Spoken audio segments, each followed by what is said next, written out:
Hey ladies, this is for you if you ever struggle with loving yourself unconditionally and if you ever struggle with getting a long-term partner. So if it's been a really long time since you've been in a relationship, like months or even years or sometimes even decades, then this is for you. This is also for you if you ever find that you self-destruct. You just self-sabotage when you're in an early stage of dating and it never quite gets to a relationship because you either find a reason to be really hard on yourself and think every single time you don't hear from him after a day or two, like, oh my gosh, I messed up, I did something wrong, he doesn't like me anymore. Or maybe you have this other little gremlin, which is, oh, he's not good enough for me, or he didn't do this right, or, I don't like this about him. We can get under this curse of perfectionism and it can really throw a wrench in our relationships. And that's a major problem. I'm just getting out of feeling sick. I'm feeling kind of under the weather, and I have been for the last, week and a half or so. And I don't know what I would have done if I didn't have my husband. Now, of course, I'm not dependent on him. I could have gone to the store and gotten my cold meds or, my popsicles or frozen fruit, actually, or whatever it is that I'm wanting. But God, it's so nice to have someone who's checking in on me and taking care of me. I know for myself that some of the times that I hated being single the most were when I was sick, because my body was already feeling kind of gross and I just wanted touch and I wanted care and I also wanted someone to like mother me and nurture me. And when I'm sick, I felt the most vulnerable, and that's really when I wanted the most support and the most strength. So it was really nice in the last few weeks to go through this flu and then this cold that feels like it's dragging on forever, and actually have someone there who cares and is watching out for me and is doing all the little things. It feels awesome. It feels amazing. But it can be a problem if we're hypercritical, or if we only love ourselves if we do something right, if we only love ourselves if we look a certain way, because then we equate love with performance. And love is so much bigger than performance. Like, I'm all for achievement. I'm all for getting the A, or, building the business, or getting the promotion, or, losing weight, or running the marathon. And those things are really, really good.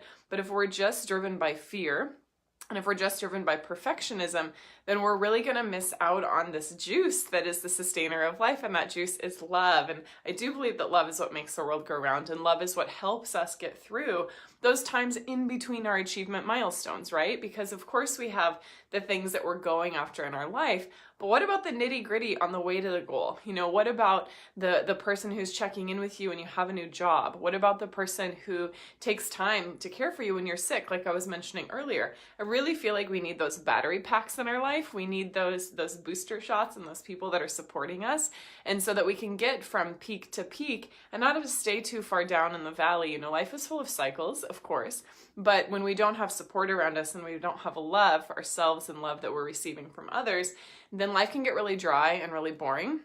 And we can also start to feel worried, like, is this all there is? I speak with women every day who are super successful, and you might be one of them. But then at some point, the success fire, it's not that it burns out, it just becomes less meaningful when you don't have someone to share it with. Like, once we get to a certain level in our career, in our income, in our spiritual development and all of that, our heart and our soul hungers for deeper connection, because deep connection is how we get to the next level, not just in our career, not just in our friendships, but even in our spiritual life. Relationship is the great teacher. I believe it's the great teacher that we're exploring as humanity in this next cycle of our evolution. Like, of course, we can be evolved meditating for 3 hours a day, but can you be evolved when your partner triggers you, or when something gets happened and your buttons get pushed? If you have children, I'm sure you know exactly what that is and can relate. But here's the deal, when we have this curse of perfectionism, when we're really hard on ourselves, when we only love ourselves conditionally, not only do we equate love with performance and we miss the totality of what's possible with love, and we miss the juice of love, but we also keep partners away from us. So if you've ever felt like, I just can't get into a relationship, like I can date, I can attract people, but I can't get to that next step, chances are that you're not loving yourself unconditionally. Chances are that you're beating yourself up, or you're projecting that out into your partner and you're judging your partner. Or if you get into relationships and then at some point you get bored, you lose touch with your sensuality, you find ways to outgrow your partner, you find ways to distance yourself from your partner, you start picking fights with each other. It's another sign of lack of unconditional love for yourself and for your partner. Now, so many of us are such go-getters in life that we think, okay, I've got my agenda and my partner needs to fit into that. There's a woman who is telling me,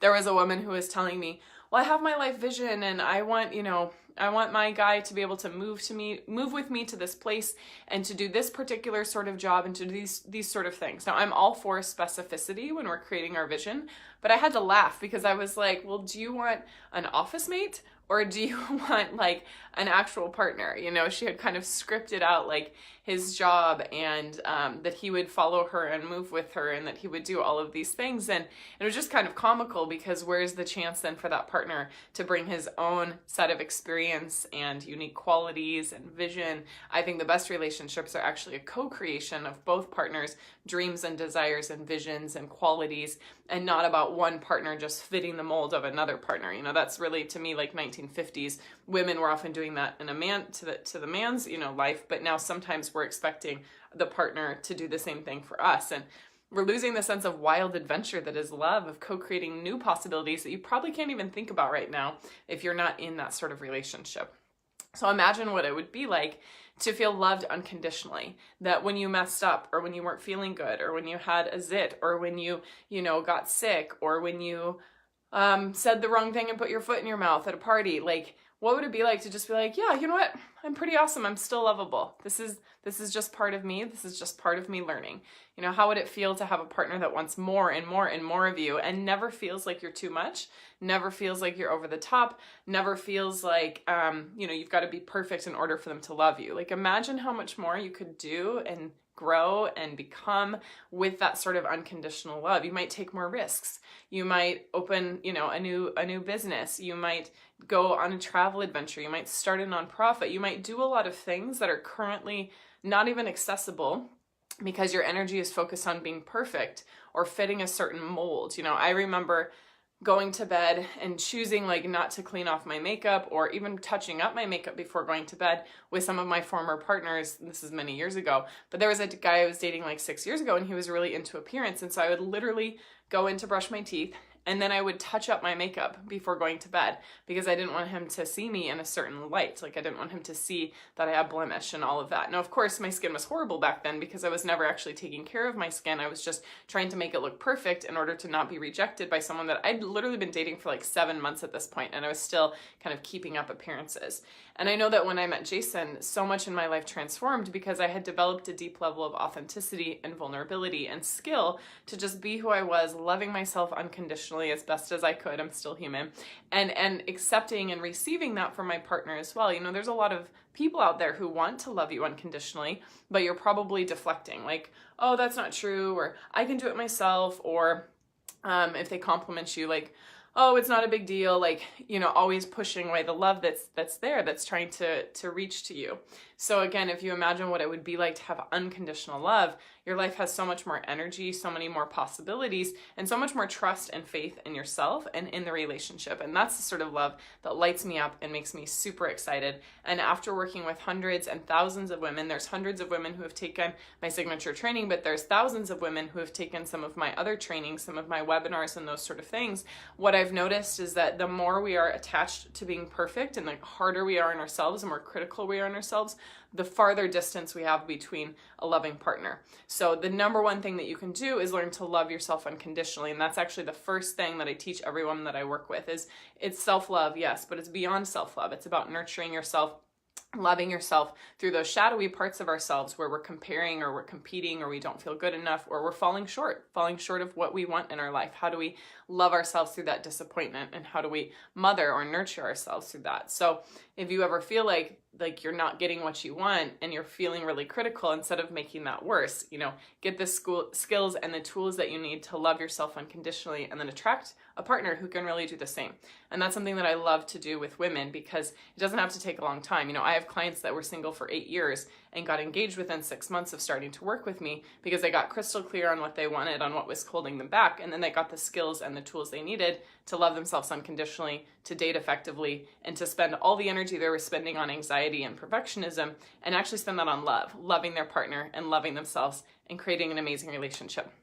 So if you want an amazing relationship, then you should set up a free breakthrough call with us. These are free 45-minute Breakthrough to Love sessions, and I invite you to book one with me or my team. And during those 45 minutes, it's awesome because you're going to get a lot of direct insight from experts, us on the call, about what's going on in your love life and what might be keeping you from creating this great, lasting, incredible, devotional relationship. and we'll point out kind of what's going on. We'll help you figure out what's going on. And then we will also, help you understand what is your vision. What's your vision? What do you want to create together with your partner, and what might be possible for you in all these other parts of your life once you have this part of your life figured out? What else can you create together, but then also on your own?